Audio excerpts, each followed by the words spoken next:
Hello folks, welcome back. South Africa's President Cyril Ramaphosa just completed his address to the nation here on June 7th, 2026, addressing the urgent issue of illegal immigration into South Africa, something that's metastasized into a problem that the government finally must pay attention to. They've been ignoring it for years, allowing xenophobic South Africans to attack, murder, loot, burn the homes, the businesses of foreign nationals in South Africa, some of them not even illegal.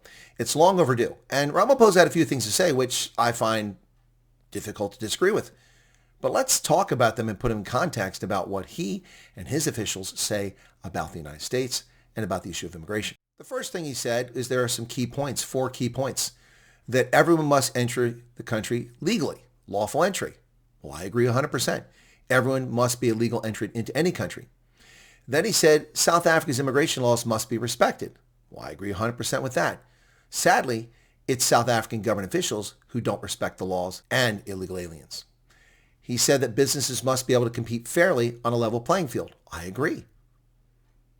So aside from immigration, once you fix that, get rid of broad-based black economic empowerment because that's racist and doesn't allow businesses to compete fairly. He said businesses must be safe and secure. I agree. And then finally, he said that South Africa is committed to human dignity. Really? Committed to human dignity? Is that true? Now, here is the perhaps most shocking thing that Cyril Ramaphosa had to say in his address to the nation. Now, mind you, if it was Donald Trump standing in front of the podium instead of a pre-recorded statement, which is what Ramaphosa did, but if Trump did this live, which he tends to do, and he said the following, what would South African officials say about Trump? Ramaphosa said, secure borders are not a sign of hostility towards other countries. Rather, they're a sign of a sovereign and well-governed state. I agree 100%. But when Trump wants secure borders, he's a racist, according to Ronald Lamola and Ibrahim Rasool. Funny, the hypocrisy of ANC officials. Now, perhaps the most troubling aspect of this entire conversation he had with the nation was about population register with biometric info on all citizens and digital IDs. Now, what's interesting about that is that this is a country that has one machine to manufacture a driver's license for a country of 63 million people. One machine. People wait years for a driver's license. And now you're going to be able to manage digital identification. Now, what's more frightening about this is a population register. This is Big Brother in action. This is what George Orwell forewarned us about with 1984 and Animal Farm. This is exactly what the New World Order wants. Now, a lot of South Africans who were in my chat when we covered this live said, well, they already have all our biometrics. They don't. They don't have your DNA. Also, these databases can be used like the Chinese totalitarian communists are using them for social credit scores, to harm you, to use against you, to fabricate things against you if you become an enemy of the state or run afoul of the political leaders. They can use these population registers and this tracking mechanism. They can track you wherever you go, whatever you do. Every action you take. You go to the petrol station to pump fuel. If you've used too many carbon credits, they just shut the pump down. If you have been accused of something falsely, they can freeze your credit cards because you're on a registry and prevent you from shopping at businesses all over the country and around the world. A population registration system and biometric data is a threat to individual liberty. This is the Trojan horse that Cyril Ramaphosa brought into this conversation about illegal immigration. It is a Trojan horse. And it's not as simple, well, they've got my fingerprints. No. Fingerprints are in a database. Well, they've got this, they've got that. No, we're talking about a population register that allows them in real time to track your whereabouts and your location. You are entitled to your privacy, your privacy, but not when totalitarian fascist states can track your very movements. Here in America, I'm not happy about these easy tolls, Easy Pass, to go through the tolls. It tracks all your movements on these routes to charge tolls. That data can be used against you in a malicious fashion. Not a good thing. This is the Trojan horse. And most of the media in South Africa will probably ignore this. Let's see how many South African newspaper outlets and media houses report on a population register with biometric info on all citizens and digital identification in a country that can't even issue driver's license. Match that with how many of them actually report on the statement about secure borders not being a sign of hostility towards other countries.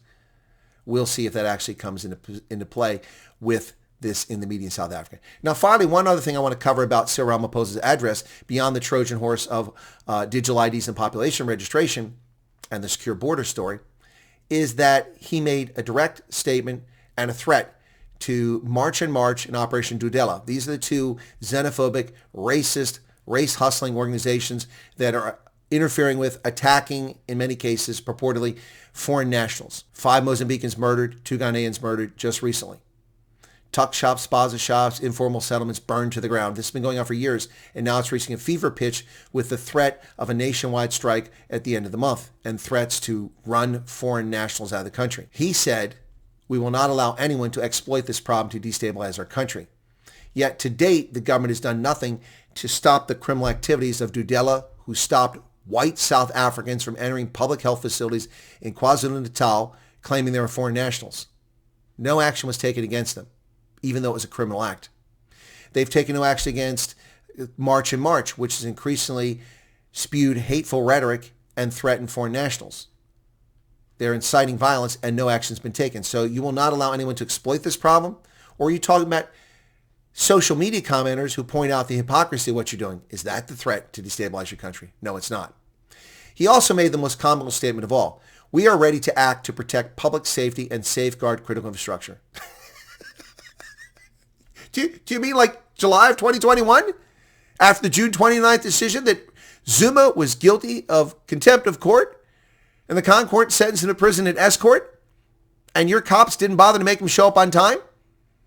And then they started burning trucks at the Mui River Toll Plaza? Is that the act to protect public safety and safeguard critical infrastructure? You've never done that. The country was in flames. Billions of dollars lost. Over 3,000 people murdered. And almost nobody's been brought to justice for the murder of over 3,000 people during those riots in 2021. You are ready to act to protect public safety with what? With your crooked police? Are you going to pause the Mshlanga Commission so you can actually get the leaders back out there to respect this and respond to it? And how are you going to safeguard critical infrastructure? And what does that critical infrastructure include? Is it the Kuberg nuclear facility? Is it the Pala Pala game ranch? And how are you going to protect it? With what? And finally, the most entertaining thing here was the Spaza Shop Fund. What exactly is that? Are they going to make tuck shops and Spaza shops register with the government, thereby removing them from the informal economy so they can tax them? Well, good luck with that. That's not going to go very well.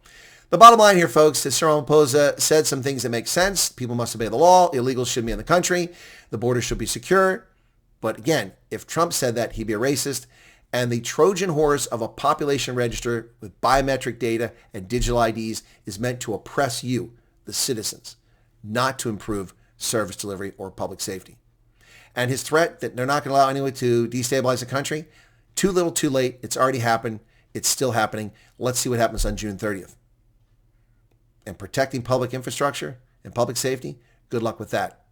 The Spaza shop, can I get some of that money? I want to open a Spaza shop. What say you, South Africa, Mzansi? Cheers.